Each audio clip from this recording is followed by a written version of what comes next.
इस संसार में मनुष्य एक दूसरे को कितनी चाइना का दर्पण दिखाई देता है, लेकिन वास्तविक देखा जाए मानव का स्वार्थ ही जब तक रहता है तब तक उसका उससे स्नेह रहता है। जैसे मनुष्य शरीर छोड़ जाता है तो लोग उसे ले जाने के लिए बहुत जल्दी तैयारियां करने लगते हैं। उससे मोह ममता की दृष्टि टूट जाती है और उसे शमशान की तरफ ले जाना प्रारंभ कर देते हैं।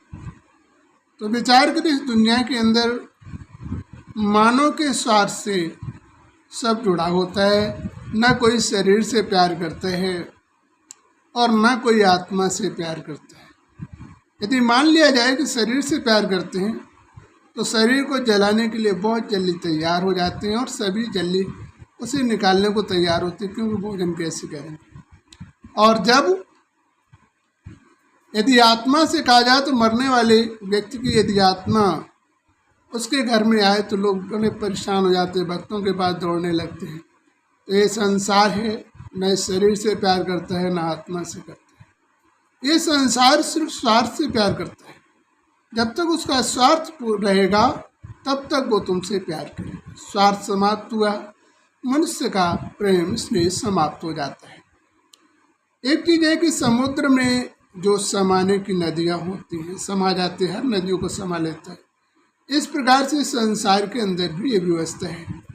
मानव को आवश्यकता अनुसार ही लोग प्रयोग करते हैं। जैसे समुद्र में नदियाँ निकलती हैं, समुद्र में नदियाँ गिरती हैं, लेकिन समुद्र कभी भी उफान नहीं लेता है, बल्कि वो सारी गंदी नदियों को भी, स्वच्छ नदियों को, सभी को समा लेता है। फिर भी वो अपने अंदर उबाल नहीं लाता है। तो विचार करिए, मानव को अपने जीवन में इन चीज़ों का ध्यान देना चाहिए कि जैसा समय और जैसा वक्त हो, मनुष्य को उसी अनुसार से परिवर्तित होना चाहिए। ज्ञानी व्यक्ति को सदा अपने नियम और मर्यादा के अनुसार से परिवर्तित हो जाना चाहिए। जब तक अपने नियम और मर्यादा के अनुसार से परिवर्तित नहीं होगा तब तक उसके जीवन का उद्धार नहीं होगा। मानव उद्धार एक परमात्मा की स्मरण क्यों करता है? क्योंकि संसार में मनुष्य अच्छे और बुरे कार्य भी हो जाते हैं। बुराइयों को दूर करने के लिए अपने जीवन में वो परमात्मा की भी याद करता है। इसलिए मनुष्य को अपने जीवन में अपनी बुराइयों को छोड़ देना चाहिए, क्योंकि संसार पे अच्छाई और बुराई दो ही लेकर जाती है। इनसे हमें दूर होने के लिए भगवान की याद करते हैं। जैसे कि तराजू दिखाते हैं, तराजू निर्णय करने की शक्ति होती है। जिस तरफ भार अधिक होता है उस तरफ झुक जाता है।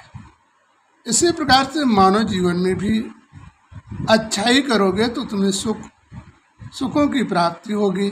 यदि कहीं बुराई हुई तो आपको दुखों की प्राप्ति होती है। जब दुख आता है तो मनुष्य को बहुत बुरा लगता है, और जब सुख आता है तो प्रसन्न और खुश रहता है।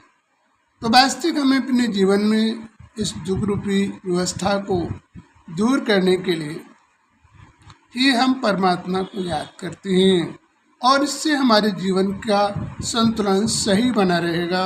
हमें अपने जीवन में दुख और समस्याओं का सामना नहीं करना पड़ेगा।